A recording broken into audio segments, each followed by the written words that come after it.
প্রিয় শিক্ষার্থী, আশা করি তোমরা সবাই ভালো আছো।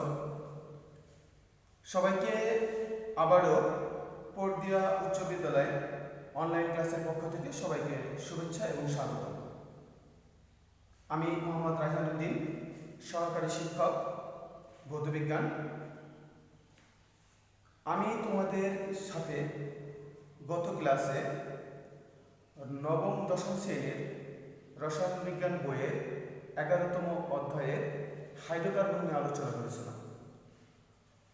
হাইড্রোকার্বনের শ্রেণী বিভাগটা আমরা গত ক্লাসে শেষ করেছি, আর তোমাদেরকে বলেছিলাম যে সমগোত্রীয় যৌগ সম্পর্কে একটু বাসায় একটু পড়ালেখা করার জন্য। আশা করি তোমরা সবাই পড়ালেখা করছো। আমি আজ তোমাদের সাথে সেই সমগোত্রীয় যৌগ সম্পর্কে আলোচনা করব। তাহলে আজকে আমাদের বিষয়টা হচ্ছিল সমগোত্রীয় শ্রেণী। সমগোত্রীয় শ্রেণী। তাহলে আজকে আমাদের আলোচনার বিষয় হচ্ছে সমগোত্রীয় শ্রেণী। সমগোত্রীয় শ্রেণীটা কি আমরা যদি একটু বোঝার চেষ্টা করি। সমগোত্রীয় মানে সম মানে একই, আর গোত্রীয় মানে একই গোত্রের, অর্থাৎ যাদের ধর্ম একই রকম, যারা একই রকম বিক্রিয়া দেয় বা একই রকম বৈশিষ্ট্য সম্পন্ন হয়, সেগুলো হচ্ছিল সমগোত্রীয় শ্রেণী। আমি যদি অ্যাপ্রোপ্রিয়েট সংজ্ঞাটা দিতে চাই, তাহলে বলতে পারি যে যে সকল যৌগের কার্যকরীমূলক একই হওয়ায় তাদের ভৌত এবং রাসায়নিক ধর্ম একই, তারাই হচ্ছে একই শ্রেণীভুক্ত বা একই সমগোত্রীয়, যেটাকে আমরা বলি।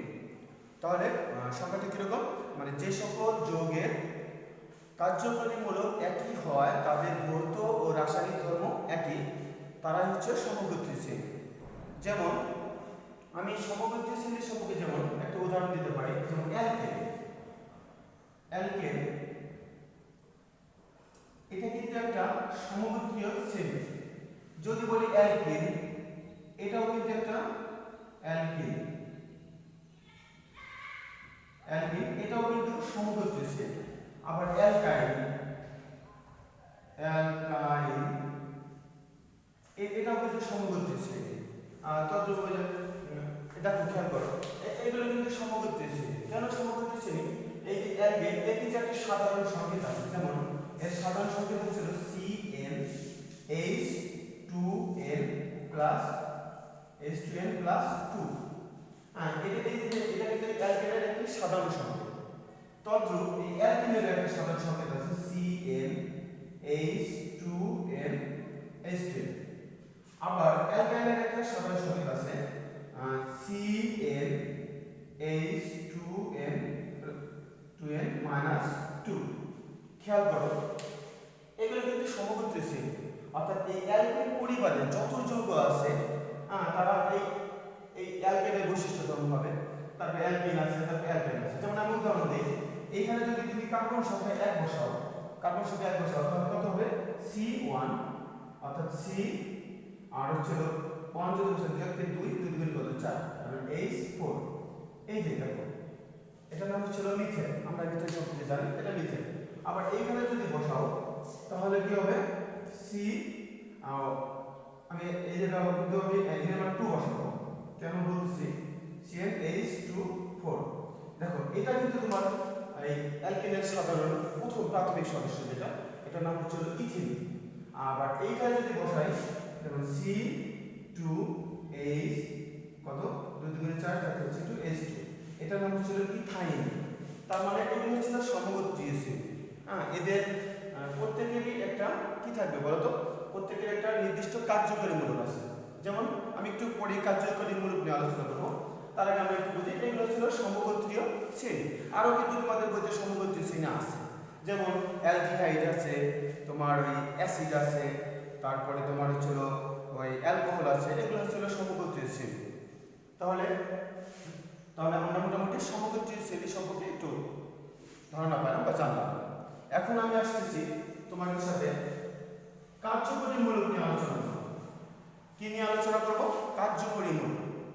কার্যকরী মূলকটা কি? দেখো, কার্যকরী কার্যকরী মূলক। কার্যকরী মূলকের যদি আমি সংজ্ঞাটা দিতে চাই তাহলে আমি বলতে পারি যে দুই বা ততোধিক পরমাণু বা মূলক কোনো যৌগের অণুতে বিদ্যমান থেকে যদি তার কার্যত ধর্ম বা রাসায়নিক বিক্রিয়া নিয়ন্ত্রণ করে সেগুলোকে আমরা বলতে পারি কার্যকরী মূলক। আবার তাহলে মোটামুটি বলতে যেমন কার্যকরী মূলকটা কি করবে, তোমার একটা যৌগের ধর্ম বা রাসায়নিক বিক্রিয়া কি করবে, নিয়ন্ত্রণ করবে। অনেক ধরনের তোমাদের বইতে অনেক ধরনের কার্যকরী মূলক আছে, আমি সেগুলো নিয়ে আলোচনা করি। যেমন যদি কার্বন কার্বন একক বন্ধন থাকে, তবে এই দেখো কার্বন কার্বন একক বন্ধন, এই যে কার্বন কার্বন একক বন্ধন যদি থাকে তাহলে এটার নাম হচ্ছে, আমি বলি অ্যালকেন মূলক। অ্যালকেন মূলক। যদি কার্বন কার্বন দ্বিবন্ধন থাকে, এই যে কার্বন কার্বন দ্বিবন্ধন থাকে, এটাকে আমরা বলি হচ্ছিল অ্যালকিন মূলক। অ্যালকিন মূলক। যদি কার্বন কার্বন দ্বিবন্ধন থাকে, যদি কার্বন কার্বন দ্বিবন্ধন থাকে, আর যদি তিনটা বন্ধন থাকে, তবে এটাকে আমরা বলি হচ্ছে অ্যালকাইন মূলক। অ্যালকাইন মূলক।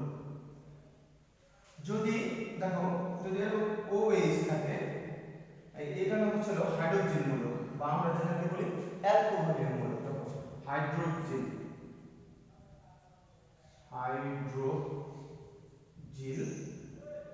মূলক বা অ্যালকোহলীয় মূলক, মনে রাখবা। আবার যদি এরকম থাকে COOH, যদি এটা থাকে তাহলে এটাকে আমরা বলি কার্বক্সিলিক মূলক। কার্বক্সিলিক মূলক। আবার যদি এরকম থাকে দেখো CHO, এটা নাম হচ্ছে অ্যালডিহাইড মূলক। অ্যালডিহাইড মূলক। আবার যদি মনে করো থাকে এই যে COOR, এটা যদি থাকে এটাকে আমরা বলি এস্টার মূলক। তবে আমরা দেখো অনেকগুলো মূলক নাম দিচ্ছি এখানে, এই যে অ্যালকেন মূলক, তারপর হচ্ছে অ্যালকিন, তারপর হচ্ছে অ্যালকাইন, তারপর হচ্ছে হাইড্রোজেন মূলক, তারপর হচ্ছে কি কার্বক্সিলিক মূলক, তারপরে অ্যালডিহাইড মূলক, তারপরে এস্টার মূলক। এগুলো হচ্ছে বিভিন্ন ধরনের মূলক। যদি কোনো যৌগের অণুতে যদি এই কার্বন কার্বন একক বন্ধন থাকে তাহলে আমরা বুঝে নেব যে ওটা কি অ্যালকেন। আবার যদি তোমার কার্বন কার্বন দ্বিবন্ধন থাকে তাহলে আমরা ওটা বুঝে নেব কি বলতো, অ্যালকিন। যদি দ্বিবন্ধন থাকে অ্যালকাইন, যদি হাইড্রোজেন মূলক যে OH থাকে তাহলে আমরা বুঝবো এটা কি অ্যালকোহল। আবার যদি কার্বক্সিলিক মূলক থাকে তাহলে আমরা বুঝবো যে এটা হলো অ্যাসিড। আবার CHO অ্যালডিহাইড মূলক থাকে তাহলে আমরা বুঝবো এটা অ্যালডিহাইড। আবার এস্টার যদি মূলক থাকে তাহলে আমরা বুঝবো যে এরকম COR থাকে তাহলে আমরা বুঝবো এটা একটা এস্টার যৌগ। দেখো এই মূলকের উপর ভিত্তি করে কিন্তু আমরা এই যৌগগুলোর নামকরণ করতে পারি। কি রকম, যেমন এই যে অ্যালকেন মূলক, দেখো এই অ্যালকেন মূলক যদি থাকে, কার্বন কার্বন একক বন্ধন যদি থাকে তাহলে সেটা আমরা নামকরণ করতে পারি যেমন N দিলে, যেমন আমি একটু পরে আসছি, N যদি থাকে যেমন অ্যালকেন N। আবার যদি তোমার এই অ্যালকিন মূলক থাকে এটার নামকরণের শেষে আমরা বলবো ইন। এইটা যদি অ্যালকাইন কার্বন কার্বন দ্বিবন্ধন থাকে নামকরণের ক্ষেত্রে ওটা আমরা উচ্চারণ করব আইন। আবার হাইড্রোজেন মূলক যদি থাকে তাহলে আমরা ওটার নাম শেষে উচ্চারণ করব অল। তারপরে এই যে কার্বক্সিলিক মূলক যদি থাকে তাহলে আমরা উচ্চারণ করব ওয়িক অ্যাসিড। তারপরে অ্যালডিহাইড যদি থাকে তাহলে এটা উচ্চারণ করব হচ্ছে ন্যান।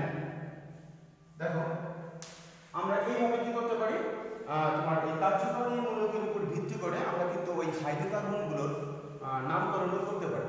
যেমন আমি একটু উদাহরণ দিই, এখন উদাহরণ দিই, তোমরা এটা খাতায় লিখে রাখবা। এখন আমি একটু আসতেছি, দেখো এই কার্যকরী মূলকের উপর ভিত্তি করে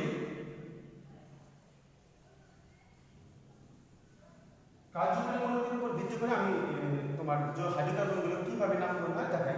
যেমন এই কার্বন সংখ্যা, আমি একটু করি কার্বন সংখ্যা আর হচ্ছে না তোমার উচ্চারণটা করতে হয়, উচ্চারণ।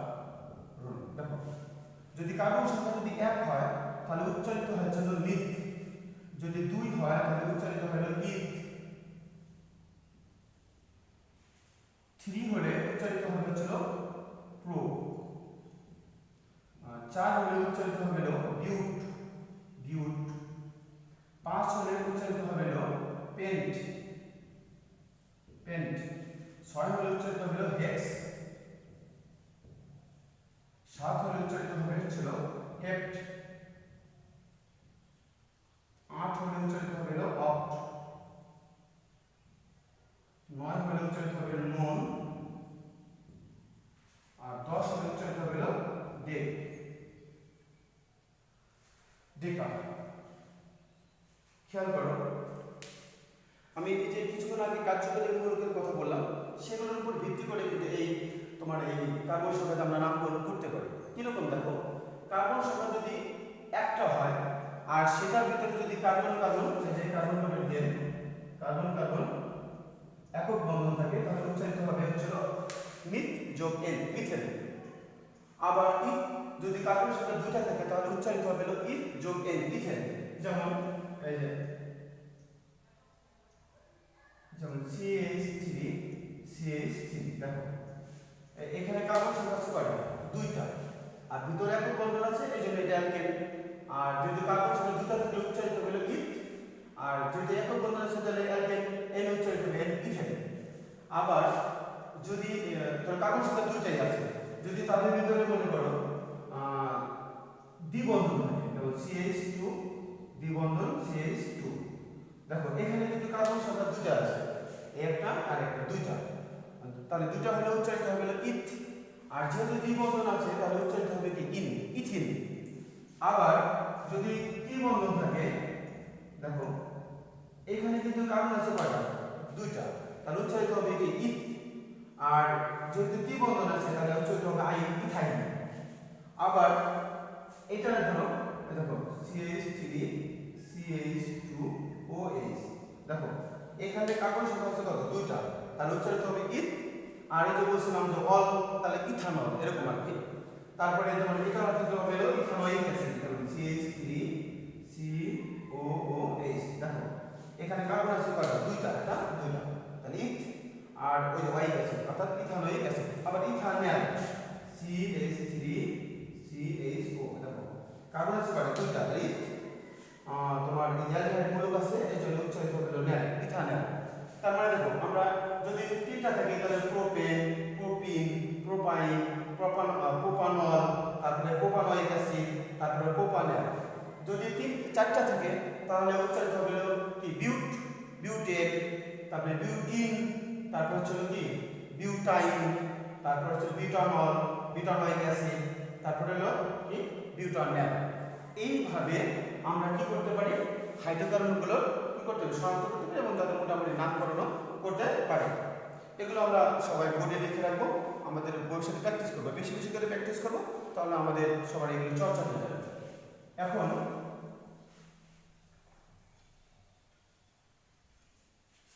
আমরা মোটামুটি আরেকটা বিষয় নিয়ে আলোচনা করবো আজকে, সেটা হচ্ছিল অ্যালকেন নিয়ে আমি একটু আলোচনা করবো, অ্যালকেন।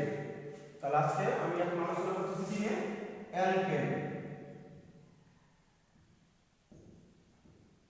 অ্যালকেন নিয়ে আলোচনা করব। অ্যালকেন নিয়ে আলোচনা করার ক্ষেত্রে অ্যালকেনের সংজ্ঞাটা আমরা একটু জানি যে কার্বন, যে সকল হাইড্রোকার্বনে কার্বন কার্বন একক বন্ধন থাকে, যেমন এরকম ওই যে আমরা আগে বলছি কার্বন কার্বন যদি একক বন্ধন থাকে তাহলে সেটাকে আমরা বলে দিচ্ছিলাম কি বলো তো, অ্যালকেন। দেখো এই যে কার্বন, এই যে হাতগুলো, এই হাতগুলো কিন্তু অন্য যেমন হাইড্রোজেন দ্বারা পূর্ণ থাকতে পারে বা বিভিন্ন ধরনের মূলক দ্বারা যুক্ত থাকতে পারে। তো এইখানে তোমার এই যে কার্বন কার্বন যদি একক বন্ধন থাকে তাহলে সেটা হচ্ছে অ্যালকেন আমরা বলি। তাই সংজ্ঞাগুলো যে সকল হাইড্রোকার্বনে কার্বন কার্বন একক বন্ধন থাকে সেগুলোকে আমরা বলি হচ্ছে অ্যালকেন। খেয়াল করো এই কার্বন কার্বনের কে আমরা বলবো আরেকটা বিষয়, এই কার্বন কার্বনে একক বন্ধন থাকার কারণে এই অ্যালকেনকে কিন্তু প্যারাফিন বলা হয়, মানে আসক্তিহীন যেটাকে আমরা বলি। অর্থাৎ এই কার্বন কার্বন একক বন্ধনটা অত্যন্ত শক্তিশালী, সহজে ভাঙে না, অর্থাৎ সহজে এরা কারোর সাথে বিভিন্ন ধরনের জারণ বা নর্মাল অ্যাসিড ক্ষার এগুলোর সাথে সহজে বিক্রিয়া করে না। এই জন্য আমরা এই অ্যালকেনকে কিন্তু প্যারাফিনও বলতে পারি। এখন অ্যালকেনের সাধারণ সংকেত আমি আগেই বলছিলাম, অ্যালকেনের সাধারণ সংকেত ছিল CnH2n+2। দেখো আমি যদি কার্বন সংখ্যা একটা বসাই তাহলে মিথেন হয়, যদি কার্বন সংখ্যা 2 বসাই তাহলে C2 কত 2 2 4 কত C2H6 হয়। 3 বসালে C3H কত 3 2 6 2 কত 8 হয়। এটা হচ্ছে আণবিক সংকেত। দেখো এটা নাম হচ্ছে মিথেন, তারপরে এটা দুটো আছে, এটা নিয়ে হচ্ছে একটা হলো ইথ যোগ ইথেন, তারপরে হচ্ছে প্রোপেন, এগুলো হচ্ছে তোমার অ্যালকেন যৌগ। আমরা এটা নিয়ে কিন্তু এই যৌগগুলো হচ্ছে কি বলতো অ্যালকেন। এখন অ্যালকেনের আমি একটা প্রস্তুতি দেখাই, অ্যালকেনগুলো আমরা কিভাবে তৈরি করতে পারি। দেখো অ্যালকেনের প্রস্তুতিটা কিরকম, প্রস্তুতি নিয়ে আমি আলোচনা করি। প্রস্তুতি যদি বলি, অ্যালকেনকে আমরা মানে বিভিন্ন উপায়ে তৈরি করতে পারি। তার ভিতরে তোমাদের বইতে যে বিষয়গুলো আলোচনা করছে আমি সেটাই নিয়ে আলোচনা করি। যেমন কার্বন ডাইঅক্সাইড, এক নম্বরে হচ্ছিল CO2। কার্বন ডাইঅক্সাইডকে যদি তুমি হাইড্রোজেনের সাথে বিক্রিয়া করো, এখানে প্রভাবক হিসাবে তুমি দেওয়া হচ্ছিল নিকেল, আর হচ্ছিল তোমার 180 ডিগ্রি সেন্টিগ্রেড তাপমাত্রা যদি দিই তাহলে তৈরি হবে কি মিথেন, আর তৈরি হবে কি বলতো পানি তৈরি হবে। তার মানে কি আমরা কার্বন ডাইঅক্সাইড আর হাইড্রোজেনকে যদি আমি বিক্রিয়া করি তাহলে আমি সমতা করে দিই বিক্রিয়া তাহলে নিকেল আর 180 ডিগ্রি যদি সেন্টিগ্রেড যদি তাপমাত্রা দেওয়া হয় তাহলে আমরা কি তৈরি করতে পারি, তোমার 180 না সরি 250 ডিগ্রি সেন্টিগ্রেড তাপমাত্রা দিলে তাহলে আমরা মিথেন তৈরি করতে পারবো। 2 নম্বর হচ্ছিল দেখো আমি যদি অ্যালকেন থেকে তৈরি করতে পারি, ওই ইথিন থেকে তৈরি করতে পারি, আবার তোমার হচ্ছে তোমার ওই ইথাইন অর্থাৎ অ্যালকিন থেকেও আমি তৈরি করতে পারি। অ্যালকিন থেকে কিভাবে তৈরি করব, যেমন অ্যালকিনের একটা যৌগের নাম বলি ইথিন। এটা কিন্তু অ্যালকিন। ওই যে আমি বলছিলাম যে কার্বন কার্বন যদি দ্বিবন্ধন থাকে তবে সেটা হচ্ছে অ্যালকিন। এটার সাথে যদি আমি হাইড্রোজেন বিক্রিয়া করি, দেখো এই H2 যদি বিক্রিয়া করি তাহলে কি হবে, তোমার এখানে একটা হাইড্রোজেন এখানে একটা হাইড্রোজেন যুক্ত হয়ে এখানে আমি নিকেল প্রভাবক দেব আর 180 ডিগ্রি সেন্টিগ্রেড তাপমাত্রা দেব, দিলে তোমার তৈরি হবে ইথেন। এটা নাম হচ্ছে ইথেন।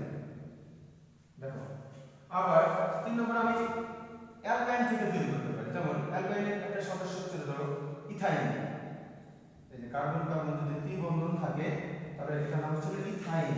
এটা হচ্ছে ইথিন, আর এটা হচ্ছে এটার নাম হচ্ছে ইথিন, আর এটার নাম হচ্ছে ইথাইন।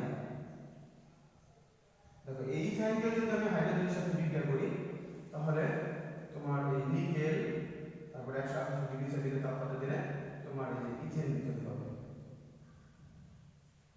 খেয়াল করো আমি সমতা কিন্তু করতে পারি, আমরা একটু সমতা করি। দেখো এখানে কত আছে, হাইড্রোজেন আছে কয়টা 2টা, আর এখানে আছে কয়টা 6টা। তো আমি এখানে কি করি, তোমার 3 দেই আর এখানে 2 দিই, তাহলে 2 2 4টা আর 8টা এগুলো 4টা, আচ্ছা সমতা হয়ে গেল। আর এখানে তোমার সমতা আছে, এখানে সমতা আছে। দেখো এখন এখানে 2 অনুযায়ী আরেকটা ভাবে তোমাদের বইতে আলোচনা করতে, সেটা হচ্ছিল সোডিয়াম ইথানয়েড। 4 নম্বরে সোডিয়াম CH3COONA, এটা হলো সোডিয়াম ইথানয়েড। এটার সাথে যদি তুমি সোডিয়াম হাইড্রোক্সাইড বিক্রিয়া করো NaOH, বিক্রিয়া করলে কি তৈরি হবে methane plus sodium carbonate Na2CO3।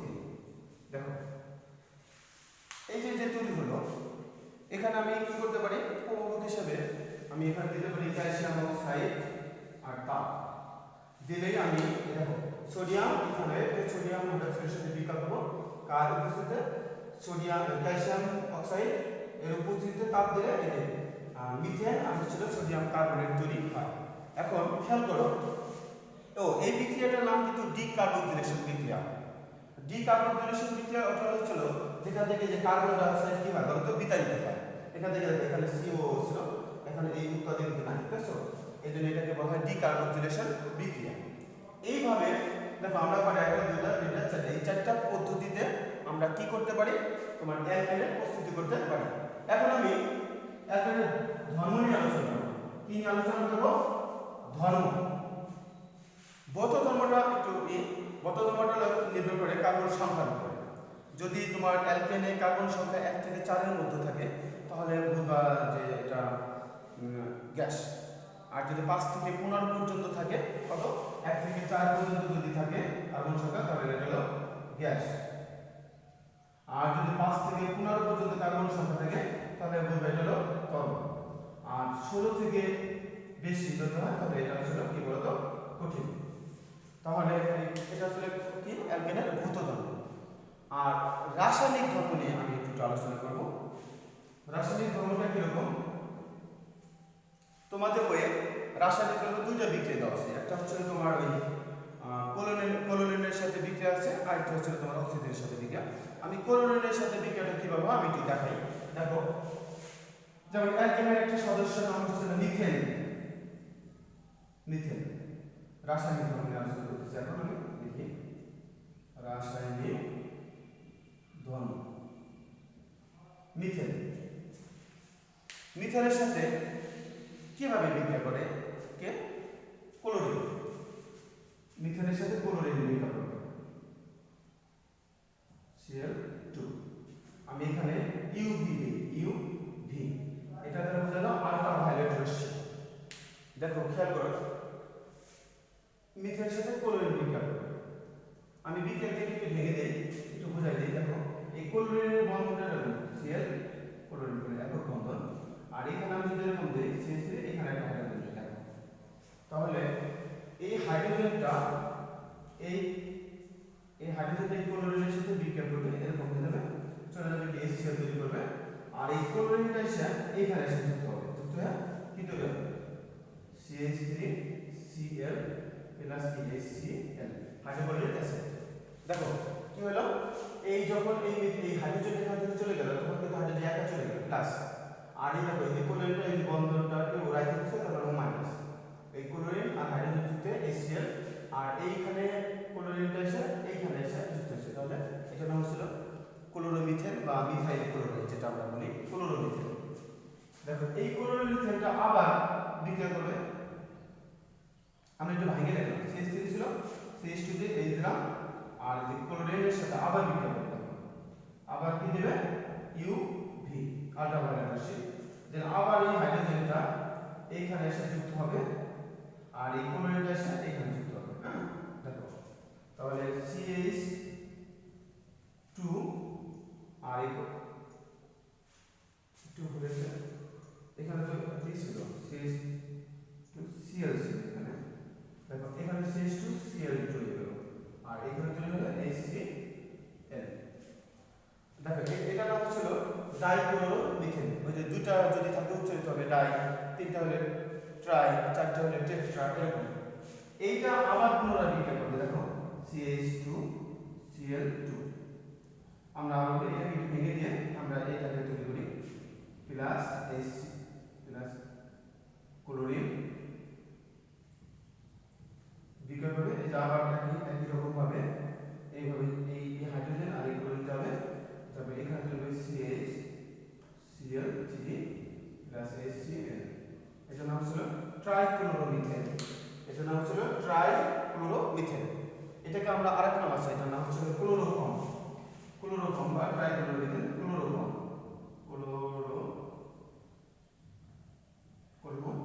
ব্যাপারটা হলো দেখো এই ক্লোরোফর্মটা কিন্তু একটা তোমার অজ্ঞান করে। এই ক্লোরোফর্ম যদি তোমার মনে করো একটা কাপড়ের রুমালের সাথে তোমার মুখে ধরা হয় তাহলে কিন্তু তুমি অজ্ঞান হয়ে যাবে। আবার এটা কিন্তু একটা বিষাক্ত গ্যাস। এটাকে সবসময় রঙিন বোতলে রাখা হয়, কারণ নাহলে সূর্যের সাথে যা বিক্রিয়া করে বিষাক্ত ফরজিন গ্যাস তৈরি করে, যার জন্য মানুষের মৃত্যু পর্যন্ত হতে পারে। এই সেই ক্লোরোফর্ম, যেটা দিয়ে যে অজ্ঞান পার্টির নাম শুনছে না, সেই অজ্ঞান পার্টিরা কিন্তু এই ক্লোরোফর্মটা ব্যবহার করে। ওরা একটা রুমালে ওটাকে স্প্রে করে তারপরে রুমালটা মুখে ধরলে সে মোটামুটি অজ্ঞান হয়ে যায়। দেখো এই ক্লোরোফর্মটা আবার কি করবে, দেখো ক্লোরোফর্মটা আবার কি করবে, এখানে CH Cl3 এটা হলো ক্লোরোফর্ম। এখানে যদি আমি হাইড্রোজেন লিখি কি করে লিখি, এই যে দেখো হাইড্রোজেন, আর পুনরায় ক্লোরিনের সাথে বিক্রিয়া করবে U V দিলে কি বের করবে CH Cl4 প্লাস HCl।